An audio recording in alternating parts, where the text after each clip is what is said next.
Hey, everybody, welcome to Crackpot, the podcast where each and every week we dive into a different conspiracy theory and we also discuss the merits or the demerits of each. We're your hosts. I'm Tim. And I'm Zach. And I'm Tim. And I'm Zachary. Great to have you back, Zach. You too, man. What's up? What's happening, man? What's going on? It's getting warmer in here. The AC's off, the window's closed to block out the noise. It's true. Yep. It's getting a little stuffy. It's a hot one, folks. It's a hot one. Look out. We are continuing our ride of listener suggestions. Zach, we have no original ideas. we can no longer think for ourselves. So if you want to hear something, if you want more episodes, guys, you got to tell us. Yeah. Otherwise, we'll just stop. I think. Well, I was thinking, what if we just made up our own conspiracy theories? Yeah, I thought about that once. Every week. It's a lot of work, actually. Or less work. Just make it up on the fly. Yeah, and then the lizard people. Yeah. Space lasers. Maybe that's what David Icke does. I think that is exactly what it just hits record and goes. Okay, so this one actually came across our desk quite a while ago. And then it came back across our desk more recently, and I took a second look at it, Zach, and I am equally as perplexed as I was when I saw it the first time. So, ladies and gentlemen, we are talking about the Toynbee Tiles. Toynbee Tiles. Some people say Toynbee, some people say Toynbee. Yeah. I don't know. One or the other, probably. You pronounce it tomato, right? Tomato. Okay.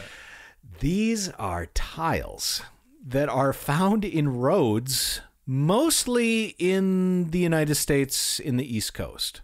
But if you look at like the asphalt road out in front of your house or something, there are colorful mosaic-like tiles that appear to be built into the actual road itself. Okay. Pull it up because it's worth taking a look at this, guys. If you are at a place where you can grab your phone, or hopefully you're watching this on YouTube, and I'll have the picture right there for you. There are hundreds of these placed around the world, and nearly every single one of them has the same message. Zach, you want to read what that message is? It is, if I'm reading this correctly, something like Toynbee idea in movie 2001 resurrect dead on planet Jupiter. That's right. Once again, guys, in case you didn't hear that the first time, let me say it. So each of these mosaics are about the same size. They're about the size of a license plate. So you kind of use that as a frame of reference, about 12 inches by 6 inches or 30 centimeters by 15 centimeters. Each one of them, 4 lines. The first line says Toynbee idea. Second line, in movie 2001. Third line, resurrect dead. Last line, on planet Jupiter. Zach, break that down for us. Tell us exactly what we're talking about here. Well, 2001, I guess, would suggest a space odyssey. Right? Okay, all right. We're making progress. Well done. Well done. Resurrect dead on planet Jupiter? That's a bit of a mystery. But this is clearly an idea that Toynbee had. It appears so. So I solved half of it. So at the end of the day, some of the mysteries may have been solved. We don't definitively know. Maybe we never will. Probably we never will. But maybe some have been solved. But at the end of the day, it's like, who put these out there? What does it mean? Why? And even where? Because people are still finding, I guess they haven't found a new one in a while, but they pop up every now and then. But to be absolutely clear, what you're saying is the exact same message is in the more or less the exact same mosaic, like all over the world, kind of? Kind of. Weird. Yeah.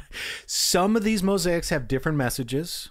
Some of them kind of expand upon this. Some of them are completely different. And we'll kind of break that down, but that's generally the gist. Now, like I said, about 130 that have been found, probably more that have been out there. Maybe they've been destroyed over time, but almost all of them are in or around the city of Philadelphia.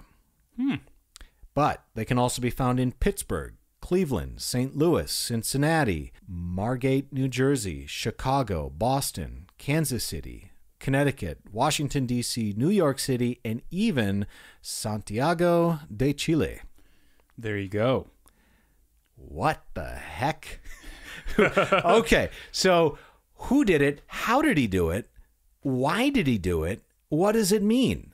Well, on top of that, like, these are mosaics. Yeah. Like, in the ground. Right. So, it like how did he get them into the road? how do you actually physically do that? How long have they been there? Were these built as part of the road? Like, did the Department of Transportation put these in? We don't know, guys. So they've taken some of these out. Actually, you will not find any of these in Chicago. Chicago considers these to be graffiti, and they remove them as soon as they find them. Nearly every other city where they have been found, people are like, yeah, it might be graffiti, but it's harmless, and we're considering it like art, essentially. Yeah. There's enough intentionality here where it's like, it kind of works. Yeah. It's not vulgar. It's not, So anyway, it's believed that these are placed in the summer months on fresh asphalt.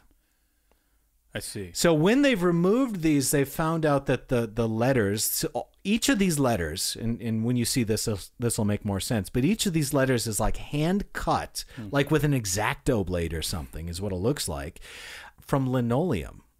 And then the linoleum, or all the pieces are laid out, and then it appears that like clear epoxy goes over it to kind of set it all in place.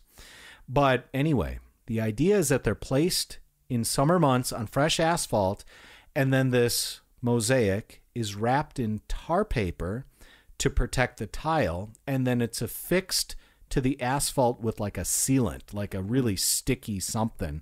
And then the cars just keep driving over it and grind it into the asphalt, all the weight, all the pressure, over and over and over, thousands and thousands of cars every day. And then eventually the protective tar paper sealant is kind of worn away, and all of a sudden you have a fresh mosaic in the middle of the street that says, resurrect dead on planet Jupiter. No kidding. That's what we're thinking. That's what we're thinking. But again, kind of not really sure. But this has been reported on internationally. For as weird of a message as it is, and a bizarre way of getting your message out, I suppose, and no real clues or leads about anything, it's been picked up by the news. So the Philadelphia Inquirer has written about this because, like I said, most of them are found in the Philadelphia area. New York Times did an article. Chicago Tribune did an article. National Public Radio did an article not too long ago. Der Spiegel wrote about this. Oh, yeah. So it's international and weird. But it looks like all of the oldest tiles, which were primarily placed in the early 80s, were this simple message, smaller style, this Toynbee idea in movie 2001, Resurrect Dead on Planet Jupiter. But then as he started to expand his region and time went on, some of the messages were a little bit different. There was a tile that was found in New Jersey that just said, submit, obey. Creepy, but okay. Agreed. Tile in Cleveland that just said, thanks, goodbye. Okay. One found in New York City that said, murder every journalist, I beg of you. Not good. Sorry for laughing, but it's like, This is weird. yeah, that came out of left field. Okay. And another one, I don't know where this one was found, but it said, you must make and glue tiles, and as a plus symbol, if that matters, 2 exclamation points. You, 2 exclamation points. As Media USSR. So you must make and glue tiles, you, as Media USSR. So I don't know. I don't know what that means. No, it makes no sense. If you had to give a profile, Zach, of who this is, maybe a little bit about them, their thought process, can you draw any conclusions? I would say maybe a 40-something guy with glasses, brown hair, maybe host a conspiracy theory podcast. Like Wait a minute. Do you think this guy's playing with a full deck of cards? Well, this is the problem, which is the work of art is created with, like I said, such intentionality that it suggests this person's actually a very capable artist. Yeah. However, the messages just sound like the rantings of a madman or woman. Yeah. Yeah, that's I don't know. That's exactly it. I just don't know. and most people don't either. Maybe we do, but we'll get to that. So the tiles, like I said, they were placed in the Philadelphia area first and foremost in the 80s, early 80s, and then the tiles started to move into the Midwest in the 90s. From 2001 to 2007, most of the new tiles that were found were smaller. And then from 2007 to 2013, all tiles that were found were placed within a 1 hour drive of Philadelphia. Okay. So I think we can probably conclude that this guy is probably from the Philadelphia area. Right. But other than that, probably has a car. Yeah. Other than that, it's like I'm kind of out of clues. Well, and also some level of knowledge, I guess, about like roads and stuff. Maybe, yeah. Because he or she would have to know, like, yeah, okay, this is the exact time to put it in, so that way it doesn't get ruined, so on and so forth. Okay.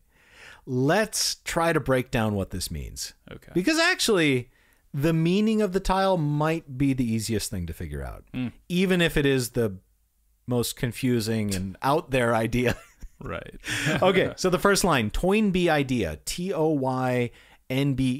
So Toynbee is probably referring to Arnold J. Toynbee, a 20th century philosopher and historian who basically his thing was writing about all of human history as a whole and the philosophical ideas that come from it. So big thinker, right?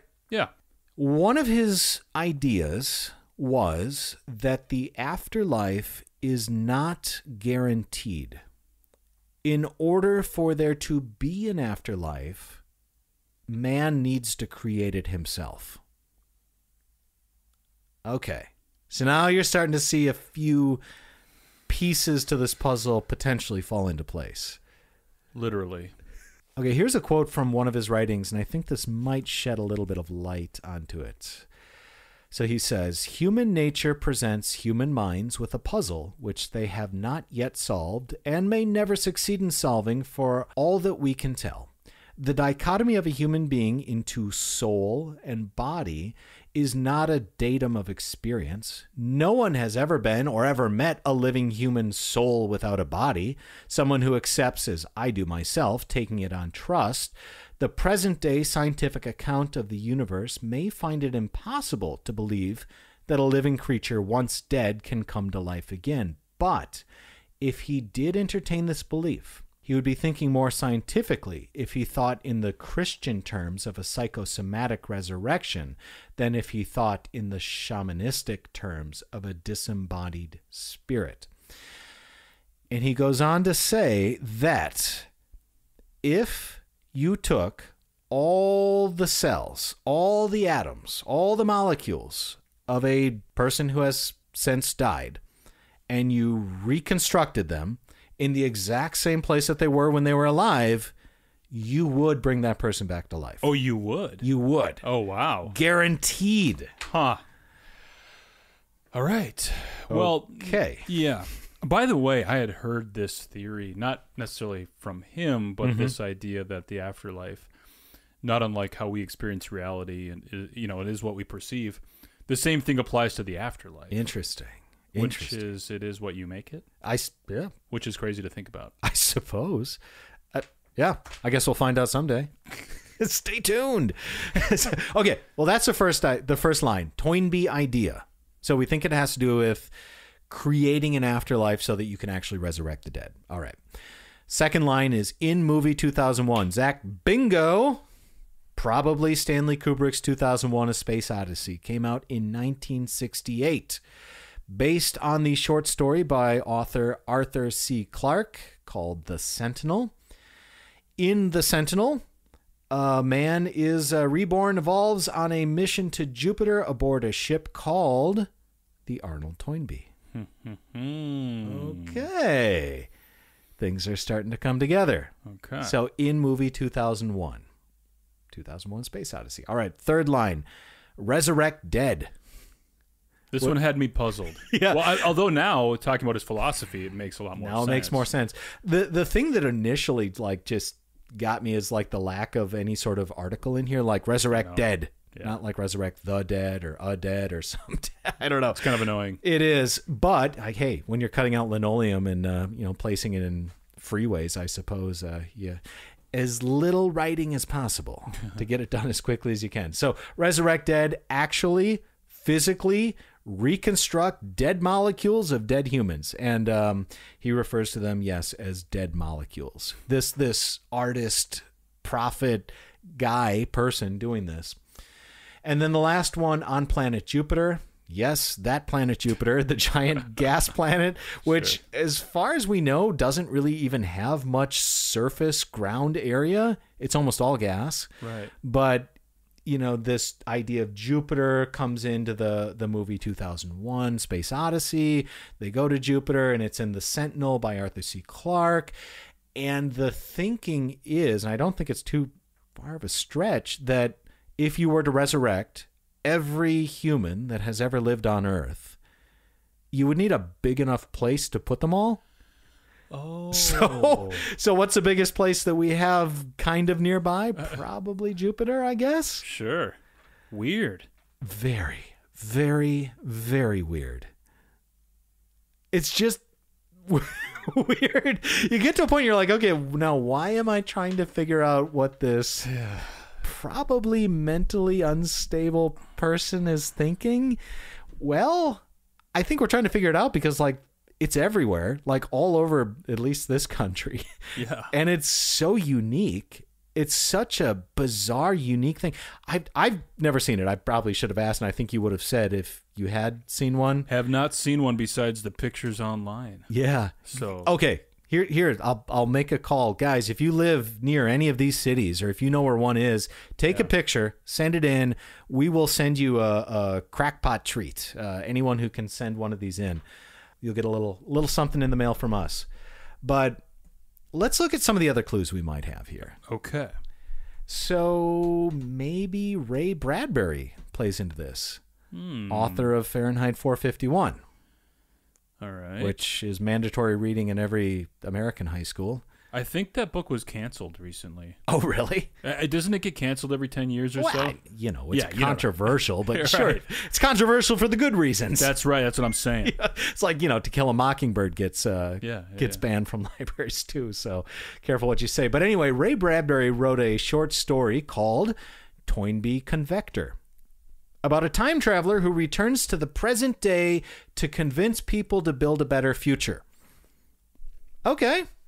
So maybe this person is a time traveler? No, I don't think so, actually, but it's a clue. It's something, maybe. Well, I'm actually surprised that there's so many people affiliated with the name Toynbee. Yeah. That's a little weird to me, actually. It is, because honestly, I'd never heard of this guy. Never heard of it once. Not that I'm super into world history or philosophers necessarily, but here's a clue, and this is kind of a big one. This one adds a wrinkle to the mystery. David Mamet. You ever heard of him? No. Very, very famous playwright and author. He's a Pulitzer Prize winner. He wrote The Postman Always Rings Twice. He wrote Glengarry Glen Ross. Oh, okay. So yeah, kind of a big deal, kind of a big name. Written tons of stuff over the years. One of the things he wrote was a play called 4 a.m. And he wrote this in 1983, but it wasn't published until 1985, which is important to remember. But in this play, it's just a short one act. A person calls into a late night TV talk show a la Larry King, okay? Similar to Larry King. And this person that calls into the show starts talking about the movie 2001 and how it's based on Toynbee's ideas and how they want to resurrect life on the planet Jupiter. Well, that's an interesting clue. No kidding. Where did that come from? Yeah.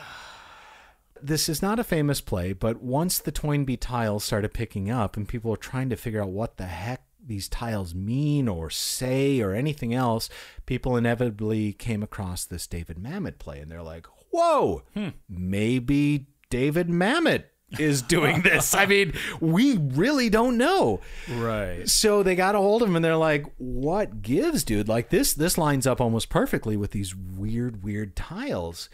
And he claims, he swears up and down that he made the whole thing up out of whole cloth. This was a completely unique idea. He said, people always ask me, where do you get your ideas for your plays? He said, every single time I say the same thing. From my head. Yeah. Like, I don't get them from anywhere. I just think of them. So this is just like everything else. I thought of this weird idea and I wrote it into a play. Okay. I mean, maybe. But then again, maybe not. So that brings us to an article that came out in the Philadelphia Inquirer in 1983. So now remember, this play was written in 83, but was not published. No one actually read it until 85. So in this 1983 Philadelphia Inquirer article, the journalist interviews someone who goes by the name of James Marasco. James Marasco says, and by the way, the name of this article, it's like, one of those Lifetime articles, like just kind of people about town sort of thing. Profile piece? Yeah, kind of, more or less. Yeah. Kind of fluff, but yeah. And this James Marasco said that he was part of a group called the Minority Association. It's lasted a few years, and there's maybe 4 people in it. The other thing to keep in mind here, I didn't say this at the outset, there was a tile that was found in the early to mid-90s that said, I am only one man.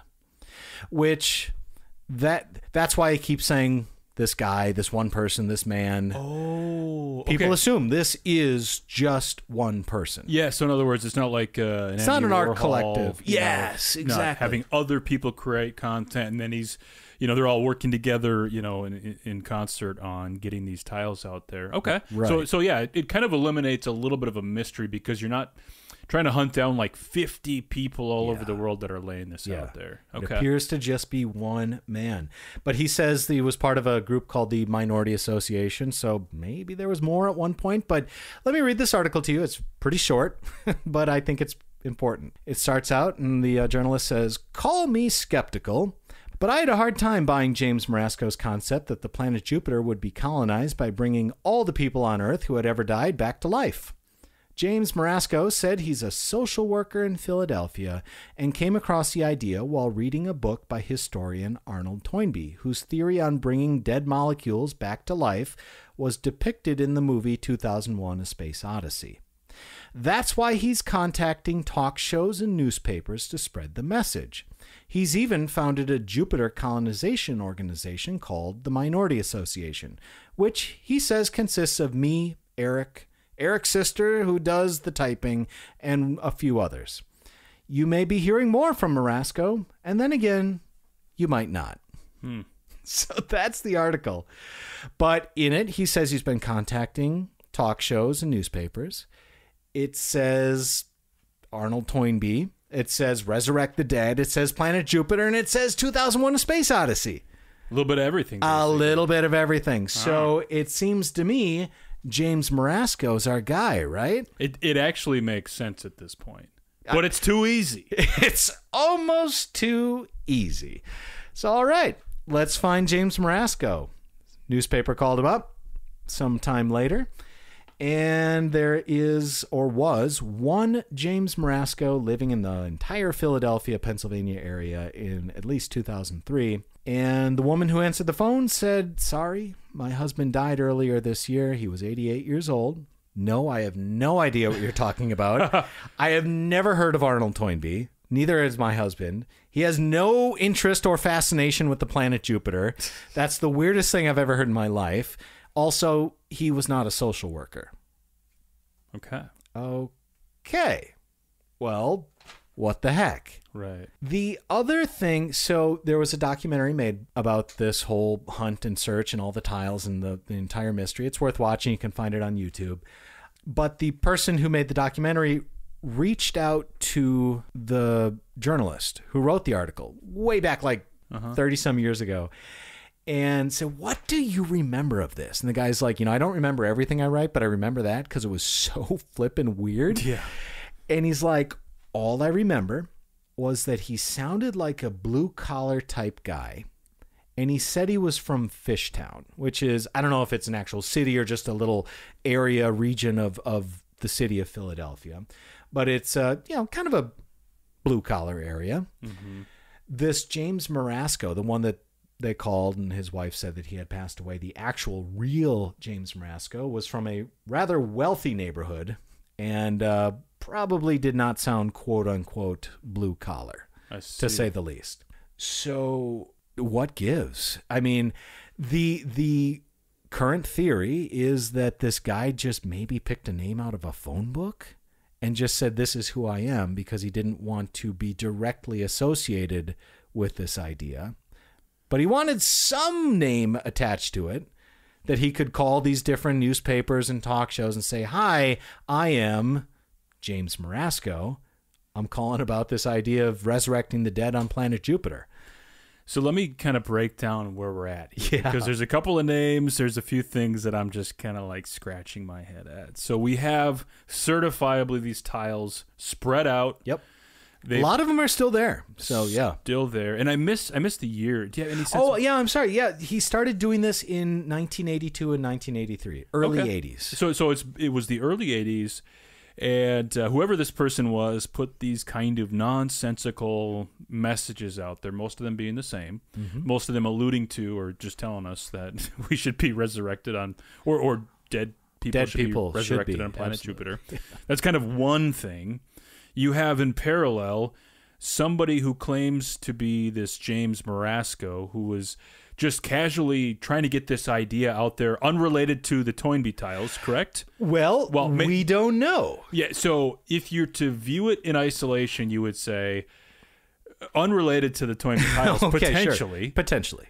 Or you would say this person's calling in, talking about these crazy ideas because he wants to also kind of allude to these Toynbee Tiles. Yeah, yeah. And then in the background, you've got 2001: A Space Odyssey. Yep. You've got an actual philosopher with the name Toynbee, correct? Yep. With espoused more or less some of these ideas. Yep. And now we're just stuck with a bunch of tiles that kind of don't make sense, kind of do. And we don't know who, what, why, where, when, or how. We know a little bit about where. And when, kind of. And kind of how. Potentially how. Yeah. Huh. Yeah, right? You see why this is just bizarre? It is just bizarre. It is. Well, okay, my idea, and I think most people that really start to get involved with this, is that the guy that called the newspaper or talked to the newspaper, there's no way that he independently thought of these same ideas as the person making the tile. Yeah. Because, look, I mean, you and I, we walked through the connection, but it's not, it's not like a rational, normal connection. It's not like, oh yeah, obviously 2001 Jupiter raised the dead, Arthur Toynbee, that makes sense. There's such scattershot ideas and so like loosely related that it's like how could more than one person come up with this independently? Although I would say, I mean, if you're reading Toynbee philosophy, maybe you could. I don't know. If you're also obsessed with Stanley Kubrick and yeah, I mean, there's probably like 17 people in the world that this applies to. The point being, there are still 17 people that this applies to. Exactly, man. Okay, we have another clue. Oh. This clue was found on a tile. It was the tile that was found in Santiago de Chile. This tile had an address on it. An honest-to-goodness address. First, it said escribe, which is Spanish for scribe, I think. Then it said Toynbee A, comma, 2624 South 7th Street, Philadelphia, Pennsylvania, 19148-4610 USA. Okay. That's pretty specific. I think we should go there and find out, huh? Exactly. Well, they did. They went to this area. First thing they noticed on this street, in this little neighborhood here in Philadelphia, all around the streets for about 3 or 4 block radius, there are little tiny prototype tiles embedded all over the asphalt. Oh, interesting. So, yeah, I think we're on the right trail here. the crew that made this documentary, which check it out on YouTube if you'd like, they travel here and they start just kind of casing the area, just kind of asking questions like, who's around here that's weird? You know, like, tell me about your neighbors. Right. Do they have crazy ideas about Stanley Kubrick movies? I don't know. They came up with the idea. Some people said, you know, I've never heard of this idea before. This is out there, but this kind of sounds like something that old Railroad Joe would have done. Yes, that is who it is.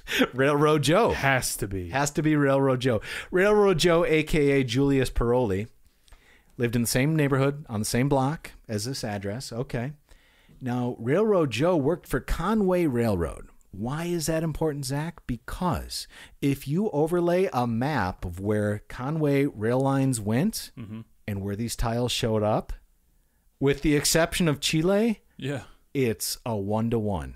Oh. So potentially Railroad Joe would jump on these train cars, maybe go to Cleveland, go to Chicago, go to Indianapolis. Like he's like a hobo? He works for the railway, but I see. I think he was a switchyard operator actually. So he just basically would get out. Yeah. I mean, that's the idea. It's Yeah. like, okay, he's got the means, he's got the this kind of checks out. Problem was he died in 1987, and a lot of these tiles kept showing up afterwards.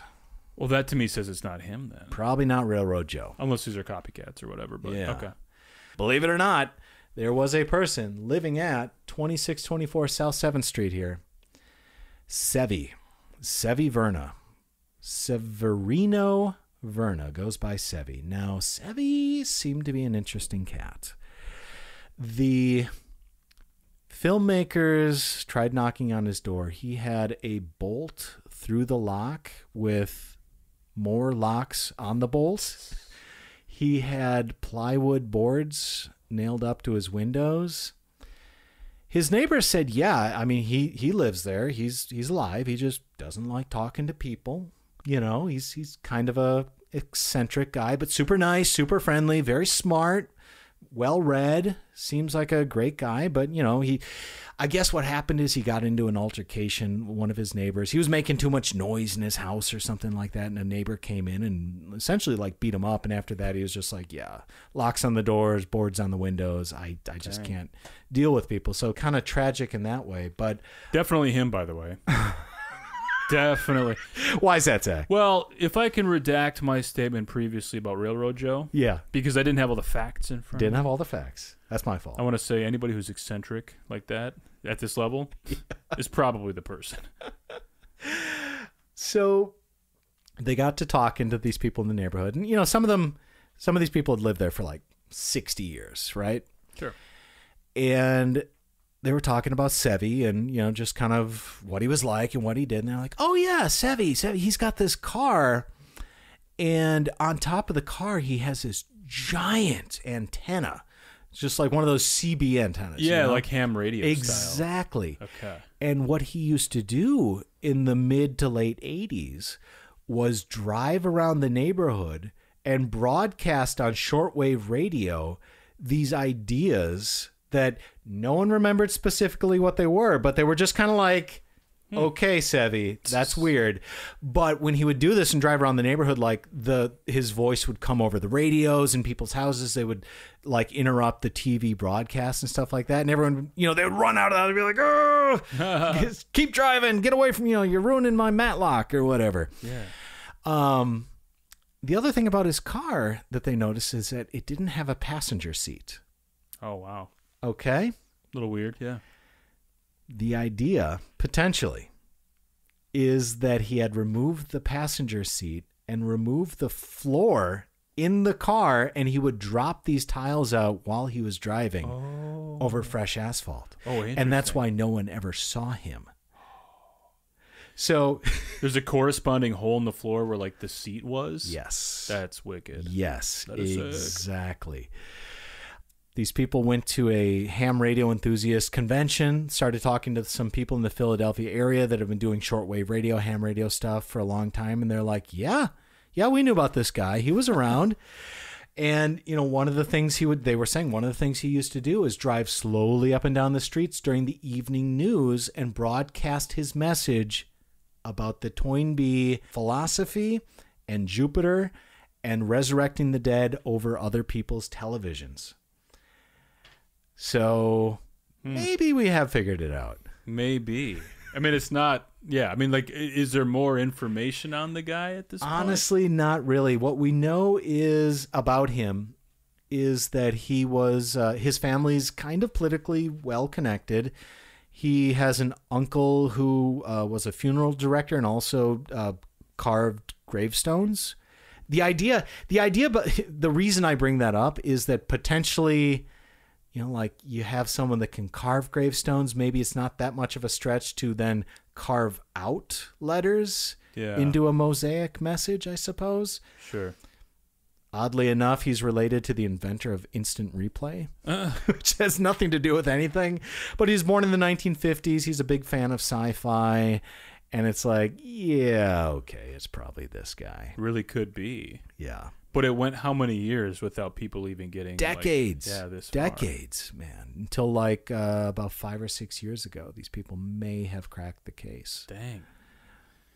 Well, what do you think? I think it is such... I like to think of it more as an art installation than like the ravings of a madman, because it's more fun to me that way. It's less concerning, I think. Yeah, I was approaching it more like that, where like there was a time, like as we were chatting about this, where I was like, maybe this is just like an art installment. Yes, it's some student who's got to do something for their BA or whatever. The idea is that this Sevi Verna, he had these out there ideas, and he tried to call the talk shows. He tried to call the radio stations and the newspapers, and maybe even Larry King. You go back to that David Mamet thing. Did David Mamet actually hear when Sevi called into Larry King in the early 80s? Because that is such a weird connection. Yeah, it almost like, so even though we think maybe we found the right guy, it also then, like when you go back and try to reverse engineer the whole thing, like it also opens up some other mysteries. Yeah. Huh. Are there other people with this idea, or is it just the one? Yeah. And how does David Mamet play into this? But anyway, the idea is that he tried to get this message out through like normal just media dissemination, and he just got shut down over and over and over. Hence, maybe one of his tiles that said "murder all journalists, I beg of you," right? So he just got fed up with them. So then he's like, okay, I'm going to take matters into my own hands. I have a CB radio. I have a big antenna. I'm going to drive around and broadcast my message to people to get this idea out. Otherwise, there's no afterlife. Otherwise, when we're dead, we're dead. And he tries doing that, and he doesn't really get any traction. People are mad at him. Maybe he gets a call from the FCC. Like, I don't know. So he's like, what else can I do? How else can I get this message out there? I could buy a billboard, but that's only going to be up for 30 days, right? And it's expensive, and it doesn't reach that many people. But if I embed stuff in the road, it's going to be there for like ever almost. Thousands of people are going to see this every single day. And that way I can actually get my message to the masses. It makes you wonder if the internet had been around back then, if he just would have like posted some bizarro website. Yeah. I've seen those websites too. The black background, the white font. You know the type, folks. I do know that. Yeah, I don't know. I think it's a fun, weird mystery that maybe isn't a mystery anymore, but it's well, it still is. Yeah, I guess it still kind of is. It really is. We don't know for certain it's him. We don't know for certain what it means, but definitely a few, like, I don't know. I would say like a few things that would suggest maybe we've more or less cracked the code. I think so, maybe. But then again, David Mamet. Who knows anymore? I don't know, right? All right, everybody. Well, hey, thank you. Thank you so much for tuning in, making it all the way to the end here. We appreciate it. And if you like this episode and you want to hear tons more without ads and bonus content as well, you can head over to our Patreon. Zach, where is that? Patreon.com/crackpotpodcast. Folks, we have a weekly bonus show that comes out every Wednesday or Thursday. We also have a Discord server for our wonderful patrons, and we do lots of cool stuff over there. So check it out. Yeah. Please do. It keeps the show rolling, to be honest with you. Yep. So. All right. And before you do that, please be sure to rate, review, subscribe, tell your friends, tell your neighbors, tell your local construction workers about our podcast, and we will see you next week. Thanks, everybody.